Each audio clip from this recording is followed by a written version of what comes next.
Hey, this is your boy Sarad, just checking in with you. You see me online all the time, doing my anti-bullying thing and talking to kids or singing to the elderly, that kind of stuff. But I like to share other things with my audience because there's some real life stuff that happens with me, and I think I like to share because some of these things are just funny to me.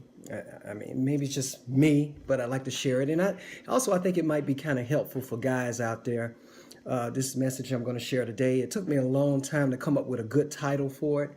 I was thinking about it and just contemplating, and I really wanted to be really creative. So it took me a while to get this title, but I finally got it. And what we're going to call this message today is Sir Rod gets a colonoscopy. Yeah, Sir Rod gets a colonoscopy. Yeah. Let me tell you something. After you get a certain age, there's certain body maintenance stuff you have to do. And I had put it off after, you're supposed to get it when you turn 50, but I put it off for 2 years, which is a no-no. You should get it at 50. You should get it.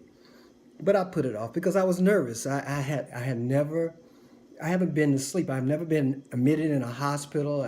Knock on wood, I've been doing really good health-wise. I haven't been put to sleep since I was 12 when I had to get my tonsils taken out. So I was really nervous about that thing and in the whole process. But after going through it, I found out that it really wasn't that bad. Now, there's two sections here I'm going to discuss with you real quick.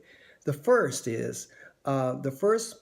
of the process is you have to take a solution called Gavialite C.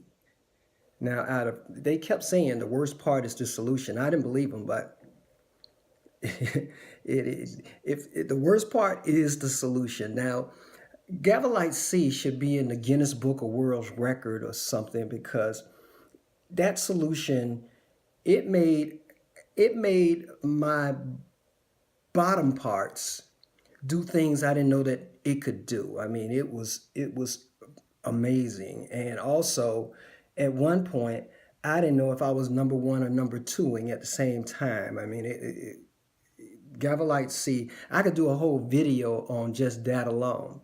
But we're going to fast forward to the actual procedure itself. Now, as I said, I had never been put under before since I was 12. And so really nervous. I get in, and then, they have to prep you. And prepping basically means they put all these tubes and wires in your nose and oxygen monitors checking my heart because I guess they putting me to sleep. And they asked me all these questions, and then I got wires on my chest, my nose, and things checking my blood pressure every 5 minutes. I feel like I was in a space shuttle. So then they wheel me on back to the procedure room. And then I'm talking to the nurses and, they're asking me a few questions and just talking about life stuff. And the doctor was running late. But finally, the doctor finally shows up. And when the doctor shows up, everybody just started saying goodbye. The nurses started saying, all right, Mr. Patterson, it was nice meeting you. You take care. And I'm like, well, he just walked in. And they said, well, we're gonna start administering the medicine to put you to sleep. And so, in my head, I thought it would be like in the movies or something, where you kind of drift off. And so right when the nurse started turning on the medicine, right at about that time, my hand, they had the medicine right here in my hand where it was in a vein. And that vein started burning. And then it started radiating. It started to feel like a Charlie horse. And then I thought to myself, now I'm sitting here with these tubes and stuff on me, and I'm on my side, so I wanted to say something to him, so my hand started to Charlie horse, and right about the time I said, maybe I think I should. It's over.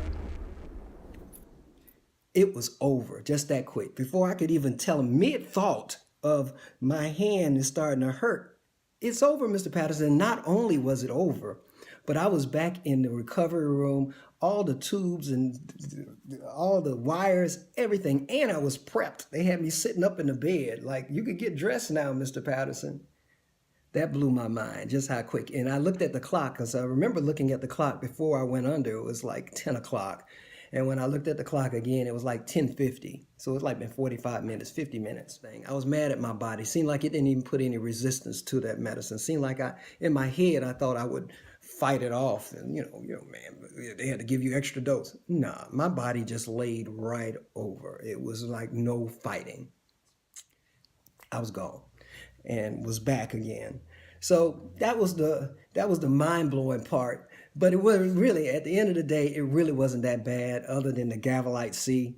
And hopefully, and then the doctor told me that I don't have to take another colonoscopy until 10 years. So hopefully in 10 years, they come up with another way to clean out your runway for the procedure. But other than that, the actual procedure itself, doctor told me I had the colon of a 20-year-old. I don't know what that means, but I'll take that. So, but anyway. All right, I just wanted to share that with you. Guys, if you haven't got it, go get it. Look, it saves a lot of worries and concerns. And if they catch something early, they can nip it in the bud. But if you wait too long, a lot of guys wait too long. So go on and do it. Man up like I did. It ain't that bad. All right, this is Siraj's public service announcement. Get your colonoscopies, guys and girls out there. And y'all take care. Also, follow me. You know, my web, talking to kids about bullying and drugs and adults too. So be blessed. Peace.